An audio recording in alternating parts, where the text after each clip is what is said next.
The tycoons of social media have to stop pretending that they're friendly nerd gods building a better world and admit they're just tobacco farmers in t-shirts, selling an addictive product to children. Because let's face it, checking your likes is the new smoking. Philip Morris just wanted your lungs. The App Store wants your soul. There are 2 billion people, more than 2 billion people on Facebook. That's more than the number, it's about the number of notional followers of Christianity. People check their phones 150 times a day, the millennial sort of audience. And so if you think about it, from the moment you wake up, it's like you're jacked in to this environment. And thoughts start streaming into your head, designed by a few technology companies. What we find is the typical person checks their phone every 15 minutes or less, and half of the time they check their phone, there's no alert, no notification. It's coming from inside their head telling them, gee, I haven't checked in Facebook in a while. I haven't checked on this Twitter feed for a while. I wonder if somebody commented on my Instagram post. That then generates cortisol, and it starts to make you anxious, and eventually your goal is to get rid of that anxiety, so you check in. And apparently we feel stressed when we can't get our phone or when our battery is about to die. You probably know this feeling. And a research done in Australia among 3,000 people under the age of 30 found that 9 out of every 10 admit to feel this anxiety while having his battery dying. Steve Jobs revolutionized the entire world with the iPhone, and he never let his children use it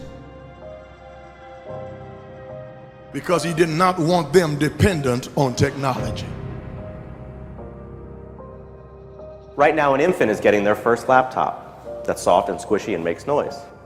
Right now, a child is being born online and being favorited and retweeted. The hypergenerational segregation of our time is bizarre, unhealthy, and historically unprecedented. You've never seen the like of people sitting at a table in a restaurant not talking to each other because they're texting and using their Facebook and Instagram and Twitter, and they are at the table and don't even know each other. In the house and can't even talk to each other. And the pressure that's on us to be like everybody else is so great that everybody tries to live like they're in a reality show. As a culture, we don't have enough in common anymore. And that's because the internet, which was supposed to unite the world, has become too adept at serving us personalized content. Do you know what I saw on Yahoo's front page this morning? No, you don't, because mine isn't the same as yours. People get news feeds now that just spit back customized stories based on what we've clicked on in the past. We are great consumers, but poor producers. We will buy what we can't afford with money that we don't have to impress people we don't even know, trying to be like everybody else. Get off of Facebook and put your face in a book.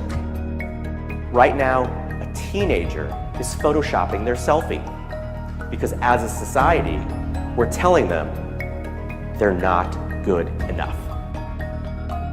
Right now, influencers encourage narcissism without knowing the breadth and depth of their impact on their audiences.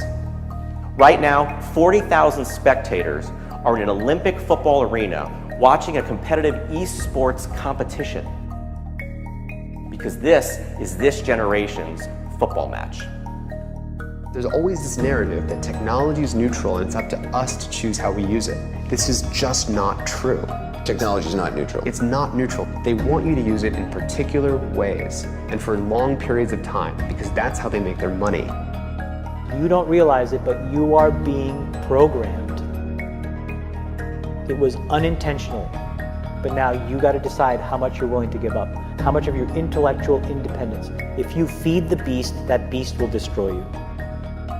If you push back on it, we have a chance to control it and rein it in. And it is a point in time where people need to hard break from some of these tools and the things that you rely on. The short-term dopamine-driven feedback loops that we have created are destroying how society works. No civil discourse, no cooperation, misinformation, mistruth. And it's not an American problem. This is not about Russian ads. This is a global problem. I challenge everyone to try going 1 week without social media.